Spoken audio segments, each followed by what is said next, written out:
horrelako soinu atmosferiko tribalak ditu ez dago amor diskoaren zabaltzeko hautatutako hegazkina kantuak. Azten da horrela, baina gero aldatzen da, eta aldatuko da bidean. Ez dago amor arimaren lan berriena, eta arimaren arima. Usten bat adiz esango tenuen, ja. Dugu gurekin, Paula Bilbao, kaixo, zer moduz? Kaixo Iker. Lan berria, eta zure erara ez, pausarekin, presari gabe, lana seikantukoa, pixka bat zure marka bihurtzen ari den gauzetako bat, ikuste? Bai, epea izan liteke badela nire formatu gogokoena edo, orain arte. Bai. Hala ere, azkenengo hau badauka album moduko itxura. Ia da, badela azkenengo, eta, igual LP ez, itxura handiagoa naiz eta 6 kantu izan. Hori da, ez kontzeptu baten bueltan, ireki, itxi, ez ziklo bat egiten du. Tartean ere, epe eta epe tartean, etorri dira beste gauza batzuk ere, bertsoren bat egin zenuen, zer da, nola baitene, espazioa bai, baina geldik ez zaudela. Bai, hori da, azkenean musika, momentua aurkitu behar da, baita hori jorratzeko, eta orain momentua berriz ere bueltatu egin da, eta gogotsu, bai, etapa berri honetaz murgiltzeko. Diskoa, okerraz banaiz, orain 3koan egin duzu hau, ezta? Hori da, bai, konposaketak nik egin nituen, Madrilen egon nintzenean, preprodukzio edo aurreprodukzio lanetan baita ibilizan nintzen, gainotzeko diskoekin horrela ez nuen egin, orduan baita pauso bat izan da, eta gero taldean eraman nuen, eta pare bat asteburuetan moldatu genuen beraien ekarpenak, eta baina bai izan dela hori konposatzeko beste modu bat. Ja banituen aurretik pentsatuta bateriak nolakoak izango ziren, basuak, sinteak eta eta gero estudiora sartu ginen. Hortaz, zu ere Logic edo dena delakoarekin trebatu zarela, ezta? Logic, hori da, bai. Tarjeta bat erosi nuen, soinu txartel bat, eta horretan lagun batek pixkat tutorial txiki bat egin zian, eta horrekin nahiko. Ez da gutxi, ez da gutxi, experimentatzen azezarenean hor, askorako eman dezake, ez? Nik uste dut hori argi dagoela. Esan dut, ez? Hegazkina dela atmosferiko tribala, tribalitza ez dut hausaz hautatu, ze soinuetan badago elementu bat, digeridu bat dirudiena. Ez dakitze instrumentu sartu dituzun, hor sinteek esan dituzu sinteak, pentsatzen du sintekin edo probetan ibiliko zinela, baina ez hemen entzuten da orain txez, agertzen den hori, ez dakitze ze elementu den. Bada sitar bat, badaude hor pila bat testura, badaude estatiko batzuk, badaude sampler batzuk, baina sitar bat da aukeratu nuena, badago oso saturatua eta oso prozesatua bezala, baina hori izan ideia. Soka asko instrumentu bat dela alegia. Ze hori zalantza ez, digeriduak ere badu biberrazio oso karakteristiko bat, eta esan duzen ez prozesatuta eta nola ziren, ez diren, tribalu puntu hori bai, baina, sitarra tribala bai, baina ez, ekialdera eramaten gaituen zerbait da. Gero, ahotsekin ere efektu bat egin dago, ez? Errezitatu egiten duzu, batetik, bestetik koral bat sortzen duzu zeuk nola ere. Jolas desente egin duzu, nik ez dakit, etxean, komposatzeko moduak ekarri duen hori, jolas desente egin dago kantu honetan behintzat. Bai, eta hotxak baita beste modu batean tratatu izan ditut disko honetan, bai. Nik uste askoz presenteago daudela, eta baita modu naturalagoan sortutakoak izan dira, bai. Zakit, erreferentziak baita hor egon dira, Kim Gordon, da adibidez erreferentzian egonzietako bat, eta beti nahi izan dut bide horrelako bat hartu, igual dezain melodikoak, zuzenagoak, eta disko hau aproposa, oso naturala agertu da, baina aproposa izan da hau lantzeko. Eta gero gitarra zikinak dira, orokorrean kantu honetan daudenak, baina gustatu zait, ze hitzek eta musikak bat egiten dute gauza batean, eta da, nolabait ere dena nebulosa batean bilduta dagoela, eta eta zarata leuna ipatzen duzula, ez? Eta zarata leuna sonikoki ere horrela dagoela egin, da ze zarata dago, baina oso leun dago. Bai. Eta, bueno, egia da gero diskoa garatzen denean, ez? Ja beste formato bat hartzen duen zaratak, baino bai. Hori zen pixkat puntua, ez? Modu suabe edo ez zuzen batean, zarata baita presente gotea, eta zaratak dituen adirazpen modu ezberdinak, hori islatzea baita. Bai. Baina hitzetan, entzuten eta irakurtzen eta esaten nuen. Eta zergatik da, errua txikiagoa hegazkinetan. Galdera hori sortzen zitzaidan. Zer du hegazkinak errua txikitzeko? Ze, karo, ez gauze txikiago ikusten baina batean esaten duzu, eta errua txikiagoa, hemen, hegazkin batean, ez da? Bai, hau da, historioaren edo diskoak osatzen duen historiaren hasiera, ez, lehenengo kapitulua bezala, eta hegazkinean hasten da pixkat isolamendu puntu bat bezala, ez, mundua beste plano batetik ikusitakoa, eta ia da, hegazkin batean zaudenean, ez, gainera ni urte hauetan hegazkin desente hartu behar izan ditut, eta irudi deskonexio puntu bat dagoela, ez, baita plano emozional batean, ez? Ez daukazu deskonexiorik internetarekiko, mugikorrarekiko, eta bazaudezu zure buruarekin bakarrik, eta batzutan disoziazio edo distantzia puntu horretan, ez dakit, burura torri zitzaidan ideia bat da. Igual ez dauka orain, beste zentzurik baina. Bai, ulertzen dut, eta azalpenak ere bat egiten dut, esan nahi dut. Ulertzen dut, orain, zergatik diozun, ez? Errua txikiagoa dela nola ditere hegazkinean, disoziazio horiek eta sortzen direlako. Eta zarataren esan duzu, trantsizioa entzun nahi dut, kantutik kanturakoa, ze begira nola egiten den, eta zarata nola amplifikatzen den.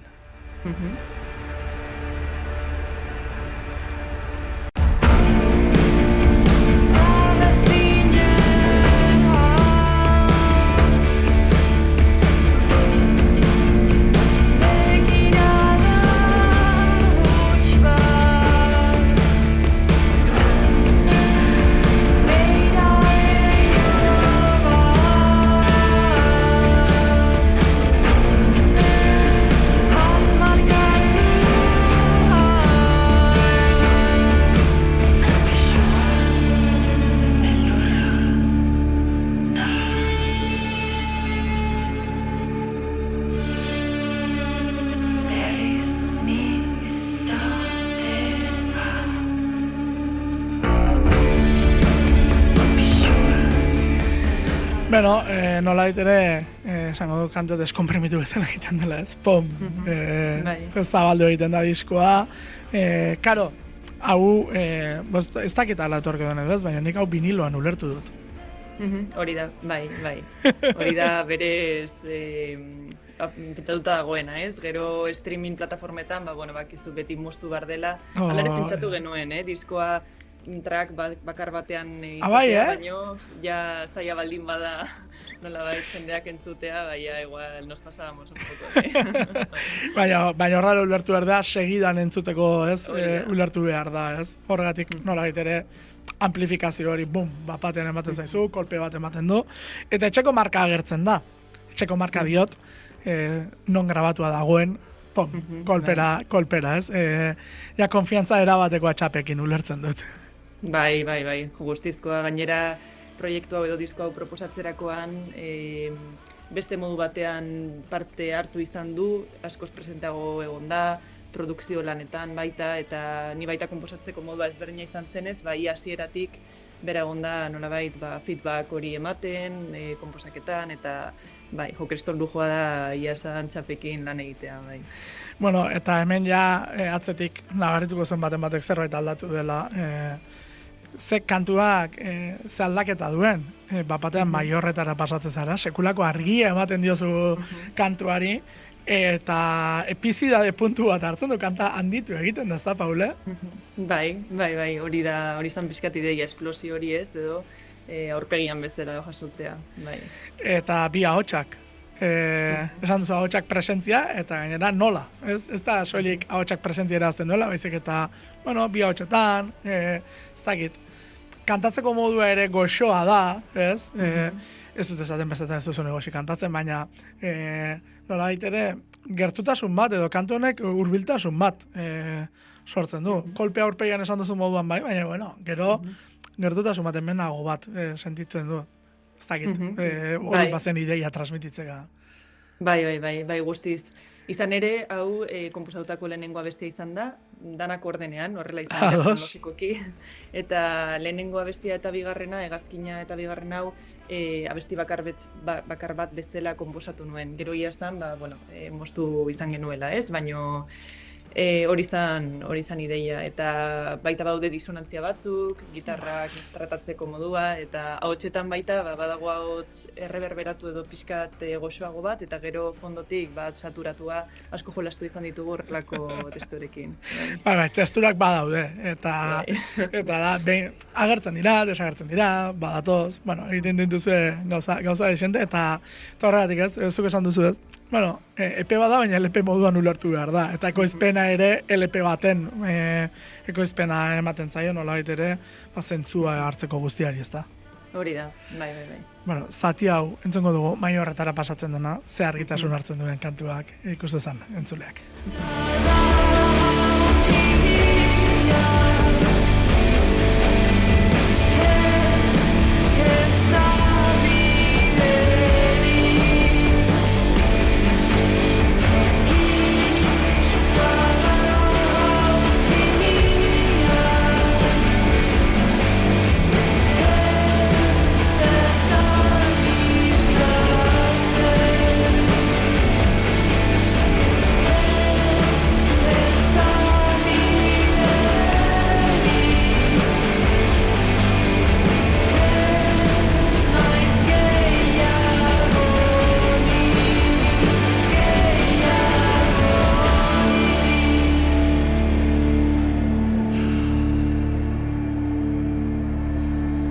Arnas hori ere,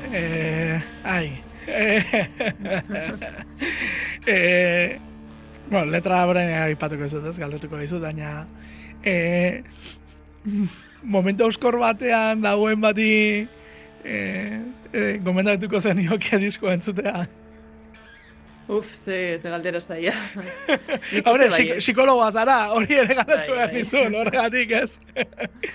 Bai, nik uste gainera badela naiz eta disko kontzeptual bat izan oso irekia bezala, ez? Orduan bakoitzak, bere eremura edo eraman dezakena, eta bai, noski. Ez diot hau, hemen ispiluan, ez? Arnas hori diot danean. Nik apurtuta dagoen pertsona bat ikusten dut, baina apurtuta, eta norbera izateko beldurrez, zama bat aipatzen da, nik ezakit errua, ez oten zama, ez? Bai, errua beldurra, ez? Bai. Ez, ostras, horregatik diot, barrua mugitzen duen kantu bat bada. Bai, eta askotan naiz eta modu pertsonal batean, ez, edo izan dezaken esan nahi bat izan, disko honen letrak baukate kutsu sozial bat baita, ez? Eta pixkat horren errebindikazio bat bezala pentsatu izan dut. Igual oso orokorra dena, baina, bai, orain arte, basomatu izan dudana behintzat nire inguruan, edo... Pertsonala kolektibo bihurtzen dela batzuetan, ez? Hori ere konturatu behar gara. Eta, kurioso da, zuzara belaunaldi baten parte, zeinetan emozioek, akaso, beste dimentsio bat hartu duten, egunerokoan esan nahi dut. Gutxiago ezkutatu edo, esango dugu, ez? Egiten dela, hau da, hauskortasun hori erakusteko lotxa edo komplexu edo beldur gutxiago esango dugu nola baitere izan duen belaunaldi bat beste batekin alderatuta, kaso, ez dakit horrekin bat egiten duzun, Ze hemen zure eremu profesionalak sartzen da, eta ez dakit, baina hau etortzen zait pixka bat burura, ez? Nola baitere, hauskortasuna zerbait normaltzatera hartu behar dugula.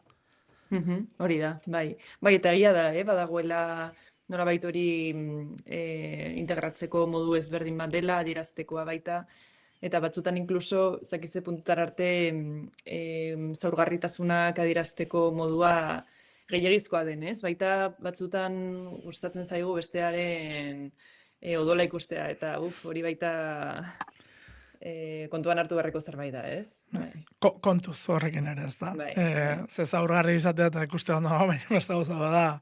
Ez, bueno, da gero gain esposizioaren hori ere sartzen da, eta noraino erakutsi, noraino ez. Arrisku gauzak sartzen dira, arrisku elementuak sartzen dira hor. Bueno, isurkari kantura pasatzen gara, sekulako tentsioa du honek hasieran. Bai. Tentsioa, hori da niretzako hitza. Denak sokekin daude eginda? Ez, bueno, batzuk badira logikan aurkitutako plugin sistrin batzuk, baina gero estudiora joaterakoan gustatzen zitzaidan modu horretan sortutakoa, eta esan genuen, bueno, horrela utziko dugu. Eta pista batzuk badira zuzenean maketatik arrastratutakoak. Baina baude beste batzuk isokekin osatutakoak, beste batzuk sampler batzuk diela, orduan, bueno, badago hor naste borraste bat. Eta bateria agertzen, ez? Nola ere agertzen, susurlatzen ari zara hor, badator, ez dakit, ez? Nola ere batek mostroren bat badatorrela pentsa dezake, ez? Piskat hori ere iradokitzen du, ez? Badator zerbait eta pom, kolpea ematen du. Karo, gero letra zitzen du, baina sonikoki hori iradokitzen du, ez dakit hori iradoki nahi zenuen. Bai. Bai, orokorrean intentsidadekin jolaste asko gustatzen zait, ikusi duzunez, eta bai, kantu honetan baita hau bere bizikoa da, ez? Eta baita nahiko kantu zuzena bezala lortzea nahi nuen. Igual, ez dakit, agresibo edo haserre horrekin konektatuz. Ni pertsonalki haserrea espresatzea asko gustatzen zait, eta bueno, abesti honekin nahi nuen pixkat zlatu. Bueno, kantuaren eraikitzea, kantuak ez dakit ez, gauza bada, esan duzunez bakarrik aritu zarela eta gauza asko gero taldera eraman dituzula, baina eraikitzea esaterako kantuarek pasarte oso desberdina ditu, pixka bat zatiak ditu. Nola izaten da zuretzako kantu bat eraikitzearena? Nondik abiatzen zara edo zein izaten da zure abia puntua kantu bat sortzerakoan? Bai, esan oso modu intuitiboan konposatzen dudala, orokorrean diskonetan erabilitako afinazio guztiak irekiak dira, bi notetan afinatutako sokak dira, re eta la, eta gustatzen zait, pixkat jolas horretan akordeak aurkitzea. Osea, gitarra orain dela pilo ikasi nuen, baino jolas horretan akordeak bilatu, sonoridadea eman, eta gero intuizio horrekin konektatuta, nolabait abestia sortu egiten da.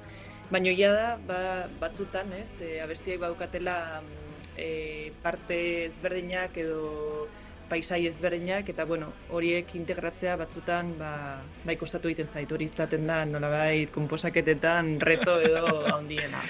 Bai, esan dugunez, badator eta badu bat, bueno, hemen, ala ere, niretzako elementu nolabait ere lotura egiten duena, tentsio hori da, ze, egia da, bueno, justu lehendabiziko aldaketa horretan igual ez dagoela, desagertzen dela tentsio hori, destentsatzen dela, baina ez naiz zatia hasten denean berriz agertzen da hor konstantean dagoen soinu hori, eta egiten da, ustu nolabait ere, ahotsari esan duzunaz, presentzia emateko, mezuari presentzia eman nahi zenion, ezta?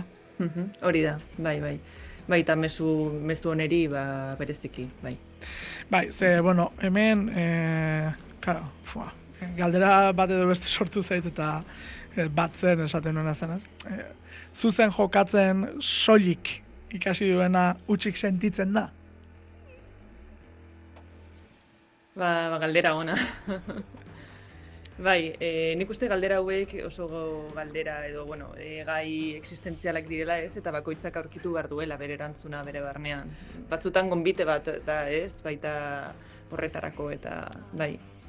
Bai, ze gero badago beste bat ez, años deprimentes esaten duzu, esaten du, ostras, gogor dago hemen esaten ari dena, eta ez naiz horrek, ez dakit pixkat, aspiratuta sentiarazten du. Esaten duzun guztiak, aspiratua den norbaiten rolean. Ni behintzat hor jarri nau. Gero esaten duzuna, irekiak dira eta bakoitzak ikusiko du non. Baina, kara, años deprimentes, gehi, ez naiz. Ostras, txikitua izan den bat, edo txikiarazi duten baten rolean ikusi dut nik. Gauza da, isurkari ez dakit kasu honetan zer izan den.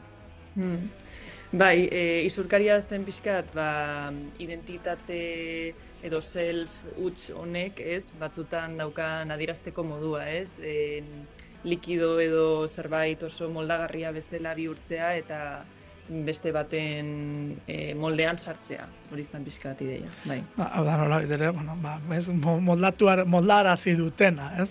Edo moldatua dena, hemen pixka moldarazia, nik ez dakit zerratik ikusi dut, nola ere, ez dakit, hori, eta gero, claro, hau guztia irakurtzen nuen, lehendaiziko 3 kantuak iristen ziren, eta esaten nuen, ondo ote dago, Paule, ondo egon ote da, ez? Ze, claro, ez dakit hau den kanpoan egotearen ondorioz sortutako disko bat, edo distantziak eta eragin ote dizute, ze aurrekoan esaten zen, bueno, Madrilen banabil eta itzultzeko gogoz nago esaten zenuen, ez, aurreko diskoarekin. Bai, egia esan nire lanak baita mandiala kantuak sortzeko beste ikuspegi bat. Azkenean egunero arazo emozionalekin edo zauri emozionalekin egiten dut lan, eta ia da, nolabait hori errekopilatzeak edo eman dizkiala klabe hauek. Egia da, batzutan, nire buruari buruz ari naizela hitz egiten, normala den moduan, baino bai egia da, saiatu naizela pixkat hori transcendentalki jorratzen, ez? Igual beste maila sozial edo gizarteko batean. Bai. Eta zuk egiten duzunean, hau artera begira, ez? Karo, zuk lanean, esan duzunez, emozioekin asko kudeatu behar duzu. Zuk izan duzun egunaren araberako konposizioak etortzen dira, esan nahi dut, eragiten du zure emozioan, laneko emozioak sortzerakoan? Bai, noski. Eta gainera oso modu inkontziente batean, ez? Ni saiatzen naiz lana bukatzerakoan, ez? Distantzia hori mantentzen, baina ia da gero batzutan amestu egiten ditu dela laneko kontuak edo bai etortzen direla eta agertzen direla beste modu edo adierazteko modu ezberdinetan eta hori musikan nabaritu egiten da, bai. Ez, horregatik, batean argitasun une bat etortza baten bada kantu batean, igual, ez? Izan daitekela inkontzienteki ere zerbait ona gertatu dela, edo, bueno, ez? Horrelako kontuak, ostras, ez du erreza izan behar, zure inkontziente eta kontzientearen arteko lotura hori bilatzea sortzerakoan, ez? Bai, eta gainera musikan, intuitiboki edo, ez, linea edo, bide susten hori badagoenez, noski asko gehiago. Bueno, entzongo dugu, jantzia kantua, single, moduan etorri zen kantua, ze, bueno, nik hau bataiatu dut, bakizu nola jarri diodan hemen hasieran, ez da gizargatik, poltergeista, deitu dio Toni.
Poltergeistaren aipatu dut, horratzote zaratu horiek eta pixkat badirelako, beldurrezko zinemagintzako lako klasiko batzuk, ez? Papata zaretaik agertzea eta bat eta beste. Hala ere, imaginatzen dut, hemen, ez dakiz zergatik, baina lehendabiziko zati hau egiten, akustiko agertzen den arteko zati egiten, disfrutatu zenutela distortzioarekin jolasean, pila bat. Ez dakiz zergatik, baina irudipen hori ematen dit, jolasean aritu zinetela soinua bilatu arte, ez da? Bai, horrela izan zen. Gainera, justu lehenengo pasarte hau, minimugen, bueno, klon batekin edo egin genuen, baina bai, aukera izan genuela analogikoan hori jolasteko eta horrekin esperimentatzeko beste pedal batzuekin, eta bai. Eta gero bateria ere, bueno, dago superdistortzioa da apurtua, ez? Eta kolpe horiek, irudikatzen dute niri nolabait ere zoramen puntu batean dabilen norbait, akustikoa berriz argitasunerako bidea ematen dion elementu bezala. Eta egia da, akustikoko riff hori, ez da egita hasieratik akustikoan egitean pentsatua zenuen edo ez, ze riffa oso gitarra elektrikokoa iruditzen zait, baina akustikoan dago. Ez dakizuk hasieratik akustikoan ikusi zenuen. Ba ez, horrela suertatu zen. Balenda bizi elektrikoan edo egin nuen, baino bazegoen hortik akustika bat, eta probatu nuen, eta ondo geratu zen askotan, horrela suertatzen dira gauzak, eta bai, egia zan gero, pixkat pentsatzerakoan edo gehiago lantzerakoan bazukala zentzua, ez? Eta ondo geratzen zela, baina bai, batzutan kasualidadez lortzen ditugula horrelako gauzak. Bai, esan duduna, ez? Nolabait aldaketa bat iradokitzen du kantuan bertan, beste bideo bat hartzen du, bide bitxia egiten du kantu honek, progresio oso bitxia du. Ze ez dagoela bide garbirik, alde batera eta bestera doan kantu bat bezala ulertu dut nik. Bai, eta gero bukaera hori, ez? Badago hor txibla, zarkako txibla. Hori, bada, ez? Ados. Hemen okan, ez? Flauta bada? Bai. Egira. Bide bitxia egiten du. Bai, bada horrelako paisai ezberdinak ez jorratzen dituena, dinamika ezberdin bat, eta bai, egia da ez dela AB struktura bat, baizik eta, bueno, pixkat horretan, dejarse llevar horretan, ez? Bateko, bai, asmoarekin. Bueno, jantzia izena du kantuak, hemen kontua da, badira ima gauza, baina lehendabizik galdetu nahi izuna zen, ea zuretzako zer den burua saretze hori. Ze, karo, saretzeak bi adiera izan ditzake niretzat behintzat, hau da, konexioak lortzea, bat, ez? Barneko konexioa, baina bestea saretzea materia ustutzen joan eta garuna nola ere desegiten doala. Ez da gizea adieratatik tira nahi zenuen. Ba, bueno, saretze horretan nire buruan irudikatzen nuena bazen burua edo garuna, ez, pixkat mugatua bezala izatea. Labait kanpoko zeo zer egiten duela horretan egituratu edo horretan mugatu. Ados. Gero, esaten duzu gauzatako bat ez, neuro kontra jaikitzen naiz egunero isilpean. Esaldi hori gogorra da, ez? Zer da, barne gatazka kantu bezala ulertu behar dugu? Bai, identitateak badu pisu nabarmen bat diskursoan zehar, eta hemen baita horretan zentratu egiten da, bai. Bai. Gero single moduan, etorrezen esan dugu moduan, eta iruditeria bat ere bazuen. Eta jantzia hitza ez da kasualitate bat, ze jantzi oso pekuliar batekin egindako argazkiak daude, Emilia Montanok egindako argazkia daude, mundu estetikoa edo, beti zaindu duzu, baina justu jantzia izena eramatea eta jantzi oso berezi bat agertzea, ez da kasualitate bat izan, ez da? Ez. Bai, egia esan, Miriam oso lagun ona da, bera argazkilaria da, eta berarekin egin genituen promo argazkiak, eta baita singela horretan, ez, adieraztea gustatzea pentsatu genuen, eta, bueno, flish batzuetan egin genituen argazkiak, kostaldeko paisai horietan, eta bai, baduka zentzu simboliko bat ere. Eta tonalitatea zerbaitegatik da marroi iluna? Bada marroia, baita badauka bai hori azilarra edo urre kolore edo tonalidade horiek, eguna eguzkitzu atera zen, eta argazkiak horrela atera ziren. Ados, Bai, hau da. bai. Kasualitate bat gehiago izan zela, edo Hori da. kasualitatea. Seguruenik, Miriamek bazekien zerra ez izen egiten, ez? Bai. Tonalitatea eta argi edukiko zuen, baina bestela, ez duzula, kolorerekin zerbait ez zen egun nahi esan. Ez, kolorearekin ez, gero bai editatzerakoan eta argia kontuan izan zuela, eta baino bai, gainera berak horrela izan zian, pues me ha salido editarlo con unos tonos dorados eta más cálidos, eta bueno, ya está, horrela atera baldin bazan, batzutan gure zeako lehenengo ideiari ez, ideia freskoari erreparatu behar diogu, eta horrela izan da, baita hemen, bai. Bueno, Zarata kantua dator, berriz ere mezuari espazioa uzten dion kantu bat, dinamika desente duena. Esango dugu noisi estilo horretatik gertuen dagoen kantu hau dela? Bai, nik uste baietz. Hau igual da abesti edo kantu osoena, ez? Edo igual pop rock estilo horretan ulertu daiteken abestia. Bai. Rifa konstantea da. Bai. Hau izan zen, bai. Galdetu behar nezuna zen, riff hori da kantuaren hau puntua? Hori da, bai. Gainera gitarrarekin konposatutakoa da, hau egia da, gainontzeko abestikin konparatuz, beti bezala konposatutako abesti bat izan dela, gitarrarekin, ahotsarekin, eta gainontzekoak bai, bazeukatela geruz ezberdinak, garapen ezberdinak, eta, bueno, hau nabaria da baita entzuterakoan. Nolait ere normatiboena, ez? Hori da. Kantuen baitan. Borobilena, ez? Edo, bai. Bai, esango dugu, errazena edo egiten dena identifikatzeko uniberso batekin, ez? Ze askotan, eta nire asko gurtatzen jolasten duzuen, ze da, guazen beste gauza batzuk ere entzutera, eta guazen beste gauza batzuk egitera, eta experimentatzera, ez? Nola baitere. Eta hori eskertzen da. Baina gero, karo, norbera nondik datorren, zer egin duen, bide bat duela erakustea ere, ez dakit hori zuk zure buruari ere jartzen diozun, esan nahi dut, nola baitere esan zenion. Bueno, bai, ari naiz honetan, baina ez dezan ahaztu nondik datorren. Hori bazenuen buruan kantu hau egiterakoan? Bai, pixkat arima kutsu hori ez, mantentzeko ideiarekin, bai. Bueno, entzengo dugu zati bat, esan da zela, Zarata kantuarena, gero hitzen inguruan ere, noski, galdetu behar dizuteta.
Bueno, hor diskoaren titulua, horrentzun da, lako hauts distortzionatu batekin, akopleak gero gehituta daude, edo bitartean sortu ziren, hautsarenak? Bitartean sortu ziren, bai. Hau grabatu genuen telefono zahar baten mikroarekin, eta jolastu nuen ampliarekin, hor momentuan, eta bai, feedback horri sortuz, eta guai geratu zen. Bai. Hartu aldi bat baino gehiago beharko zuen hortaz. Bai, noski. Ze, klaro, hor kontu zibili behar da, mugara iristen dira, momentu batzuetan ez akople horiek, eta apurtzen baldin bada, berez hasi behar, ez? Hori batzuetan gertatzen da. Bueno, ez dago amor, diskoari titulua ematen dion esaldi bat, zehazki ez dakit Zaratarekin, hau da, karo, hemen nahi gabeko konparazio bat etortzen da, eta Anari etortzen zaigu, ze Anari giza Zarata ipatze zuen, asko hitz egiten duzuzuk ere lehen esan duzu Zarata, zarata inguruan dagoen zaratak norberan eragiten duen zarataz ari zara. Bai, noski. Eta zarataz gain edo zarata izan da abia puntua bezala, baita hitz egiten du, nolabait gure ingurukoak zaintzeko eta maitatzeko denbora faltari, ez? Baude hor erretiro espiritualak, autolaguntza liburuak, mindfulness egitasmo handiak, baino gero kostatzen zaigu, ez, ingurukoekin egotea eta kalitatezko denbora aurkitzea. Bai, lehentxeago zurekin elkarrizketa izan aurretik olako bideotxo batean edo esaten zuen batek noiz pasa gara denbora partekatzetik elkarrekin geratu eta bizitzen laburpena kontatzera. Guztiz, bai. Laburpen hona da, bai. Eta, ostras, bai, eta hori, ostras, zer pentsatu eman ditorrek, ze zitak, egutegian zitak jartzen ditugu, baina zertarako jartzen ditugu. Laburpenak egiteko edo bizipenak eskuratzeko, eta, ostras, zer pentsatu ematen duen kontua da. Hemen ala ere, ez dago amor horren baitan, gustatu zait, egia jakin nahi duzu, baina ez duzu nahi entzun, ez? Nola ere hori, claro, hor sartzen da maitasunaren ataletako bat, zintzotasuna, ez? Eta hori da, zintzotasun momentua dauda. Zuk egia jakin nahi duzu, esango dizun nahi baduzu, baina ez duzu nahi entzun benetan.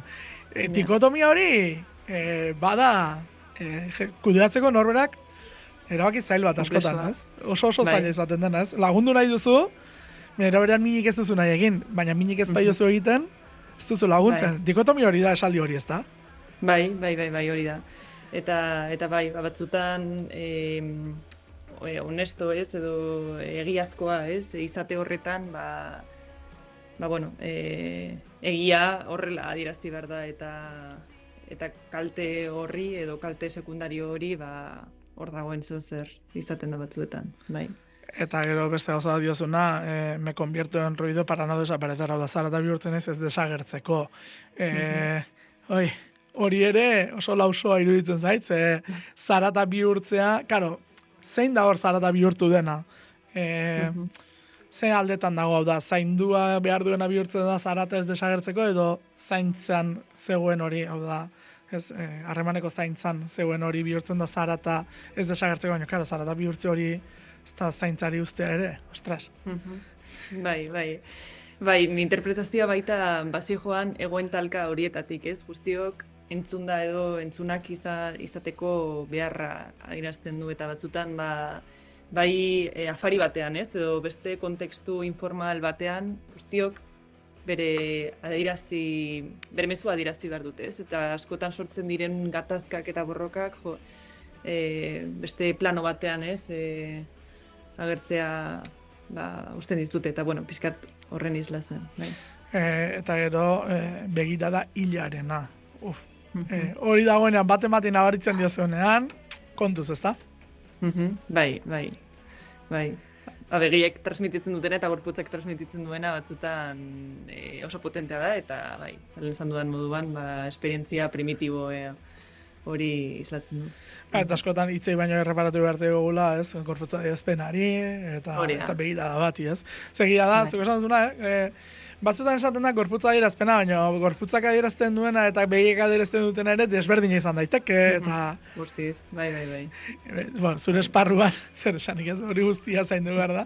Egia da, bestok ere zer ikasi badugula, ez? Horrelako gauzak esaten direna, eta horrelako mezuak etortzen direnean, horrelako kantu batean etortzen direnean, bueno, lerro artean dauden mezu horiek hartu, eta bueno, zer pentsatu ematen badute ez da gutxi, ez da, Paule?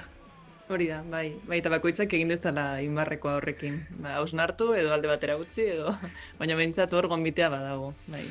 Bueno, esan dugun bezala, diskoak edizio fisikoa viniloan izango du, Federik izango da? Ez, bakarrik viniloa. Viniloa soilik, ez da. Eta, bueno, olako koedizio bitxi bat, eta gainera pozik daudenak, hori esan behar dugu, Bomberena ekintzak, eta Loud Music elkartu dira lehen dengoz, eta Loudekoek esaten zuten, guretzako sekulakoa da Bomberenarekin elkarlanean egitea. Bueno, denbora gutxian, Euskal Herriko 3. proiektua, Loud Musicekin, ateratzen dabilena disko bat. Bueno, nola izan da hartu eman hori? Ez dakit, Madrilek bere fruituak eman dituen edo bestela etorri den? Ni Alaudekin izan dako lehenengo harremana izan zen AIM Fest, Loud Music Fest horretan jo genuenean, orain dela 2 urte edo, eta jo, izugarrizko esperientzia izan zen. Hala ere, beti izan da niretzat sigilu erreferente bat. Bertako taldeak, lan egiteko modua, musika tratatzeko duten modua beti jo, izugarria izan da. Eta momentu horretatik, ja, esan nuen, jo, izugarri gustatuko litzaidake, beraiekin ateratzea, eta Bonberenekin baita dudan harremana, betidanik hor egon direla, proiektua babesten, maitatzen, eta, bueno, zergatik ez, bi bide horiek elkartzea. Eta proposatu nienean, baietz esan zuten, eta ia esan, jo, oso pozik nagoela. Begira, ez? Bi proiektua, pum, uztartu eta Mhm. eta Hori da. koedizioan ateratzen den disko hau, gero zuzenen aurkezteko garai ere etorreko da. Ez dakit aurreratu dezakezun datak isten ari zaren, noiz datozen hori guztia pixka bat kontatzerik baduzun. Bai, noski. Martxoan hasiko gara, martxoaren 7an da lehenengo kontzertua, eta Bonberenean emango dugu. Eta gero Kutxa Beltzan joko dugu, Bilbon, Gasteizen Kubiken, Donostin oraindik iristen gabiltza, daban badata bat, gero baita Bartzelonan, Zaragozan eta Madrilen baita hor pendiente daukagu. Orduan, bueno, behintzat, asteko baitugu kontzertuak hor. Bueno, eta martxora arte disko eskuratu dezala jendeak, Hori da. eta entzun dezala Barneratu. Hori da, bai, barneratu, animo, barneratzen. Ez, esatu da, ez, letretan eta fijatzen baldin bagara, gauza, desente daude, eta egunaren arabera, nik uste horregatik aldetu dut, egunaren, ez, auskor dagoen bat entzuteko esango zenioken, ze animoz zaudenaren arabera, zure egoera animikoaren arabera, aldatu egingo da diskoaren kontzeptuan ikuste, ez dakita da dauden horretan. Guztiz, bai. Gainera ni baita entzule bezala entzuten dituan diskoak, nik uste ez dituala beti modu berean sentitzen, ez? Naiz eta, ez dakit, zigurro zen, ez dakit dizko, bueno, berdin, ez? Bai, berdin gertatzen zait.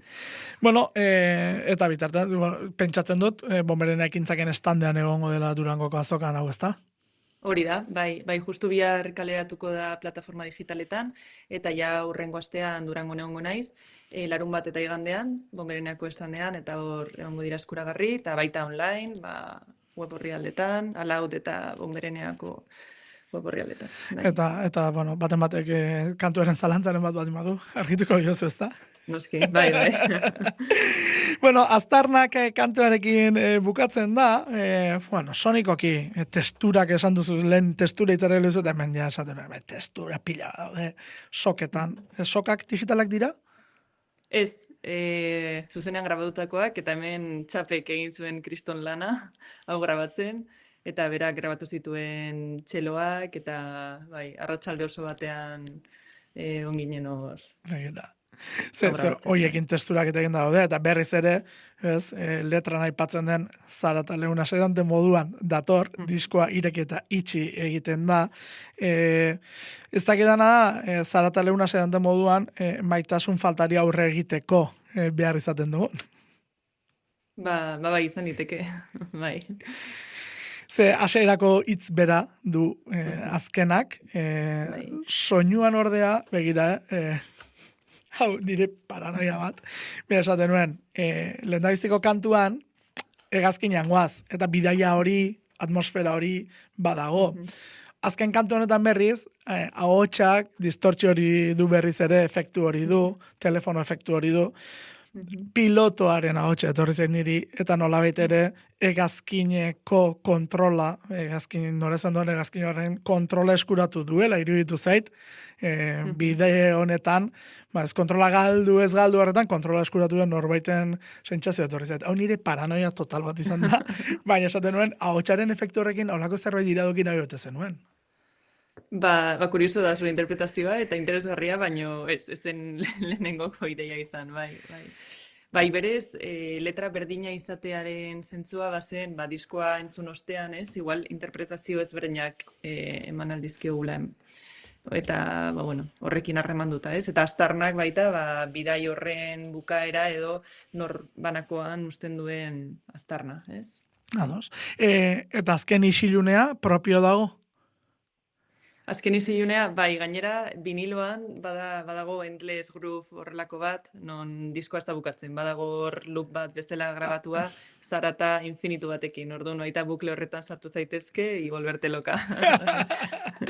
Eira, jolasak, esan dugun bezala, disko honetan egin duzuen hori, ez dago amor, izeneko lana. Bueno, Paula esan dagoa, datorren astean, Durango elkarri ikusten dugun, aukerarik badugun elkarri ikusteko.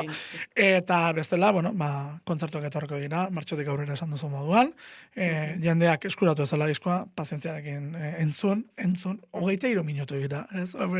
Oso garrantzitsua niretzeko, esan duzulako hasieran, pista batean sartu genezake, baina erokeria bada, 23 minutu ez dira asko. Baina bizitza zoro honetan, geldialdi bat hartu eta entzuteko negu parte honetan ez dago amor. Paule, mila esker gurekin izatearren. Azturi, plazer bat izan da, bai, esark handi bat.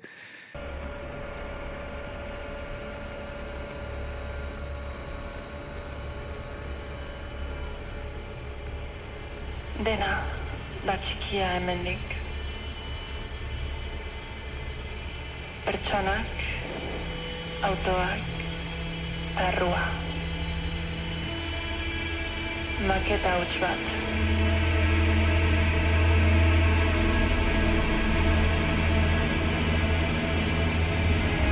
Ez dago, etorkizunik altuera. Plastikoa eta gorrotoa baizik. Eta hots lehun batek baretu egiten dago. Zarata lehuna, sedante, merke bat.